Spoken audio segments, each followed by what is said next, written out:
দর্শক বন্ধুরা, আজ 26শে আগস্ট বুধবার, আর আজকের এই ভিডিওতে আমি আপনাদের একটাই খবর দেখাবো। কিন্তু খবরটা এমন যেটা সরাসরি বাংলাদেশের গায়ে এসে লাগছে। সৌদি আরব, তুরস্ক আর পাকিস্তান, এই তিন দেশের সামরিক চুক্তি নিয়ে গোটা মধ্যপ্রাচ্য এখন টালমাটাল। আর সেই চুক্তিতে এবার ডাক পেয়েছে বাংলাদেশ। আর ঢাকা বলছে বিষয়টা তারা ইতিবাচকভাবেই দেখছে। সুতরাং এই ভিডিওতে আমরা তিনটে জিনিস দেখব। প্রথম, কে ডাকলো, আর ঢাকা ঠিক কী বলেছে, বাংলাদেশের ভিতরে এখন কি তর্ক চলছে, সবচেয়ে জরুরি কথাটা, এই ডাকাটা আসলে কিসের লক্ষণ। কারণ প্রশ্নটা শুধু এটা নয় যে বাংলাদেশ যোগ দেবে কিনা, প্রশ্নটা আরও বড়। নিরাপত্তার যে ছাতাটা এতদিন আমেরিকা ধরে রেখেছিল, সেটা কি এখন হাত বদল হচ্ছে? প্রশ্নটা এটাই। শুরু করি খবরটা দিয়ে। রয়টার্স গতকাল জানিয়েছে যে বাংলাদেশ ভাবছে মক্কা প্রতিরক্ষা চুক্তিতে যোগ দেওয়ার কথাটা বলেছেন বাংলাদেশের পররাষ্ট্র প্রতিমন্ত্রী হুমায়ুন কবির সোমবার সাংবাদিকদের সামনে। তিনি বলেছেন, মধ্যপ্রাচ্যের ইসলামী দেশগুলোর মধ্যে যদি একটা নিরাপত্তা ব্যবস্থা হয়, তাহলে আমাদের তাতে অংশ নেওয়ার কথা ভাবাটা অস্বাভাবিক কিছু নয়। তারপর এর সাথে তিনি একটা ছোট্ট বাক্য জুড়েছেন, বিষয়টা ইতিবাচকভাবেই দেখা হচ্ছে। কবির আরও বলেছেন যে প্রধানমন্ত্রী তারেক রহমান এই আলোচনায় অংশ নেওয়ার আমন্ত্রণ পেয়েছেন, কিন্তু কে পাঠিয়েছে সেই আমন্ত্রণ সেটা তিনি বলেননি। কিন্তু রয়টার্সকে পররাষ্ট্র মন্ত্রণালয়ের একজন কর্মকর্তা বলেছেন আমন্ত্রণটা এসেছে সৌদি আরবের কাছ থেকে। কবে এসেছে সেটা তিনি বলতে চাননি, আর নাম প্রকাশ না করার শর্তেই তিনি কথা বলেছেন। দেখুন, ঢাকা আমন্ত্রণটা অস্বীকার করেনি, আবার হ্যাঁও বলেনি। আনুষ্ঠানিক কোনো সিদ্ধান্তের কথাও এখনও কেউ বলেনি। রয়টার্স নিজেই খবরের শিরোনামে লিখেছে, এটা বাংলাদেশের বিদেশ নীতির একটা পরীক্ষা। আর সৌদি আরব, তুরস্ক বা পাকিস্তান, তিন দেশের কোনোটাই এখনও মুখ খোলেনি। তারা অস্বীকারও করেনি। এই না অস্বীকার করাটাই শোনার মতো, সেটাই খবর। চুক্তিটার বেশি ব্যাখ্যায় আমি যাব না, কারণ কালই আমরা এটা আলোচনা করেছি।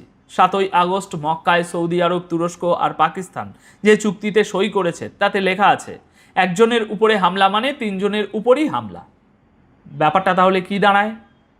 বাংলাদেশ সই করলে আর কাল সৌদি আরবের উপর কেউ হামলা করলে, তাহলে বাংলাদেশও কাগজে কলমে সেই যুদ্ধের ভিতরে ঢুকে যায়। এটা বাণিজ্য চুক্তি নয়। আর একটা কথাও মনে রাখা দরকার, বাংলাদেশ আজ পর্যন্ত কোনো সামরিক জোটে যায়নি।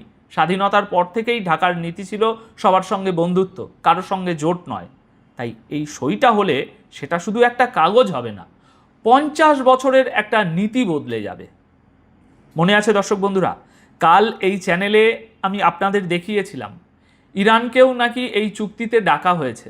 সেটা ছিল এক ইরানি কর্মকর্তার দাবি, কোনো সরকার তখনও সেটা নিশ্চিত করেনি। আজ 24 ঘন্টার মধ্যে এই দ্বিতীয় নামটা এসে গেছে, আর এবার নামটা বাংলাদেশের। এটাই শেষ নাম নয়। তুরস্কের পররাষ্ট্রমন্ত্রী হাকান ফিদান তো আগেই বলেছেন যে পরের ধাপে মিশর যোগ দিতে পারে। কয়েকটা কারিগরি বিষয় শুধু বাকি আছে। মিশর অবশ্য এখনও প্রকাশ্যে কিছু বলেনি। আর এরদোয়ান নিজে বলেছেন, আমাদের ভাবনা তিনটে দেশে আটকে নেই, আমরা চাই এটা আরও বড় হোক। তিনি আরও বলেছেন, এই অঞ্চলের সমস্যা এই অঞ্চলের দেশগুলোরই মেটানো উচিত। এই একটা লাইনের ভিতরেই সব আছে, আসল কথা ওটাই। এবার বাংলাদেশের ভিতরের ছবিটা। সরকারের একটা অংশ যেমন দরজা খুলে রাখছে, তেমনি দেশের ভিতরে জোরালো আপত্তিও উঠছে। বিশ্লেষক কল্লোল কবিরিয়া রয়টার্সকে বলেছেন, বাংলাদেশ একবার কোনো সামরিক জোটে ঢুকে গেলে বাংলাদেশ কোন পক্ষে, এই প্রশ্নটা এড়ানো অনেক কঠিন হয়ে যাবে। দিন দুয়েক আগে ডেলি স্টারেও তিনি এই নিয়ে লিখেছেন। তার যুক্তিটা সোজা, বাংলাদেশের সঙ্গে ইরানের সীমানা বিবাদ নেই, সৌদি আর ইরানের ঝগড়াতেও বাংলাদেশ কোনোদিন ছিল না। তাহলে যে সংঘাত বাংলাদেশ তৈরি করেনি, সেই সংঘাতে বাংলাদেশ ঢুকবে কেন? তিনি লিখেছেন, মধ্যপ্রাচ্যের সংঘাতের কাঠামোটা বাংলাদেশের আমদানি করা উচিত নয়। তিনি বাংলাদেশের সংবিধানের 25 নম্বর অনুচ্ছেদের কথাও মনে করিয়ে দিয়েছেন। সেখানে স্বাধীন বিদেশ নীতির কথা লেখা আছে। কবেরিয়া আরও একটা ঝুঁকির কথা বলেছেন, যে এই জোটের দেশগুলো বসে আছে হরমুজ আর বাবুল মন্দব, এই দুটো জলপথের গায়ে। ওই দুটো পথ দিয়েই বাংলাদেশের তেল আর গ্যাস আসে। জোটে ঢুকলে ওই পথের ঝগড়াটা বাংলাদেশের ঝগড়া হয়ে যায়। আর অর্থনীতির দিকটাও তিনি সামনে এনেছেন। দেখুন, বাংলাদেশের পোশাক যায় মূলত ব্রিটেন, ইউরোপ আর আমেরিকায়, আর রেমিটেন্সের সবচেয়ে বড় অংশটা আসে মধ্যপ্রাচ্য থেকে। মানে দাঁড়ালো বাংলাদেশের রুটি রুজি দুই জায়গায় ভাগ হয়ে আছে। নিরাপত্তার ডাক আসছে একদিক থেকে, আর বাজারটা আছে আর একদিকে। উন্নয়ন গবেষণার অধ্যাপক আসিফ সাহান বলেছেন, বাংলাদেশ এই জোটে ঢুকলে কয়েকটা দেশ মোটেই খুশি হবে না। কথাটা সত্য।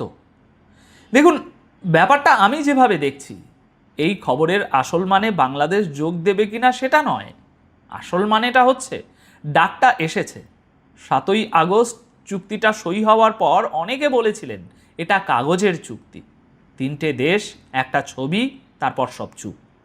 18 দিনে সেই তালিকায় মিশরের নাম উঠেছে, ইরানের নাম নিয়েও আলোচনা হয়েছে, আর এখন এসেছে বাংলাদেশের নাম। কোনো তালিকা এভাবে বাড়ে না যদি না দেশগুলো সত্যিই কিছু একটা খুঁজছে। আর একটা প্রশ্ন কিন্তু কেউ করছে না, বাংলাদেশ এই চুক্তি থেকে ঠিক কী পাচ্ছে? বাংলাদেশের উপর কে হামলা করতে আসছে? কেউ না।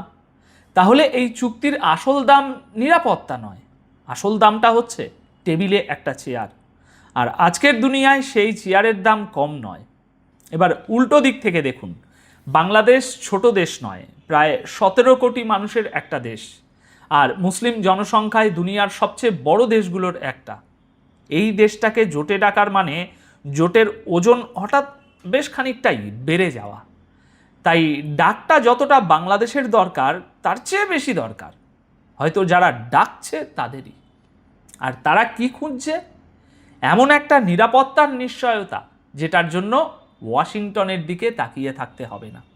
আর ঠিক এই জায়গাতেই আজকের আর একটা খবর এসে মিলে যাচ্ছে। আজ এক্সিওস জানিয়েছে যে আমেরিকার পররাষ্ট্রমন্ত্রী মার্কো রুবিও মিত্র দেশগুলোর মন্ত্রীদের বলে দিয়েছেন যে ইরানে আপাতত নতুন কোনো হামলা হচ্ছে না, চাপ যা দেওয়া হবে টাকার দিক থেকে।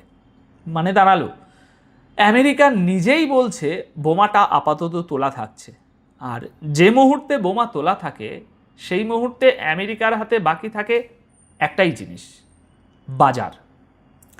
বাংলাদেশকে যদি কেউ চাপ দেয় সেটা আর যুদ্ধ জাহাজ পাঠিয়ে হবে না, হবে পোশাকের অর্ডার আর শুল্কের কাগজ দিয়ে। আর সেটাই সবচেয়ে বড় প্রশ্নটা সামনে আনছে। একটা দেশের নিরাপত্তা আর সেই দেশের রুটি রুজি যদি দুই আলাদা রাজধানীর হাতে থাকে, তাহলে সেই দেশ স্বাধীন সিদ্ধান্ত নেবে কিভাবে? এই প্রশ্নটা আজ বাংলাদেশের সামনে। কাল আর একটা দেশও সামনে আসবে। আর এখানেই এরদোয়ানের ওই লাইনটা আবার মনে পড়ে, এই অঞ্চলের সমস্যা এই অঞ্চলের দেশগুলোরই মেটানো উচিত। কথাটা শুনতে সহজ, কিন্তু এর ভিতরে একটা গোটা যুগ শেষ হওয়ার ইশারা আছে। যুগটা বদলাচ্ছে। সামনের কয়েকদিনে দুটো জিনিস নজর রাখুন। প্রথম, সৌদি আরব, তুরস্ক বা পাকিস্তান, এই 3 দেশের কেউ বাংলাদেশের নাম ধরে প্রকাশ্যে কিছু বলে কিনা। এখনো পর্যন্ত আমন্ত্রণের কথাটা এসেছে শুধু ঢাকার মুখ থেকে। 2, বাংলাদেশের পররাষ্ট্র মন্ত্রণালয় এই নিয়ে আনুষ্ঠানিক কোনো বিবৃতি দেয় কিনা। প্রতিমন্ত্রীর মুখের কথা আর মন্ত্রণালয়ের কাগজ এক জিনিস নয়। আমি যা দেখছি সামনের দিনগুলোতে ঢাকা তাড়াহুড়ো করবে না, দরজাটা খোলা রাখবে, কিন্তু সইটা করবে না। কারণ ঢাকার সামনে এখন প্রথম কাজ অর্থনীতি। আপনার কি মনে হয়, বাংলাদেশের কি এই জোটে যাওয়া উচিত? কমেন্টে আপনাদের মতামত জানান। আপাতত আজকের মতো এই ভিডিও এখানেই শেষ করব।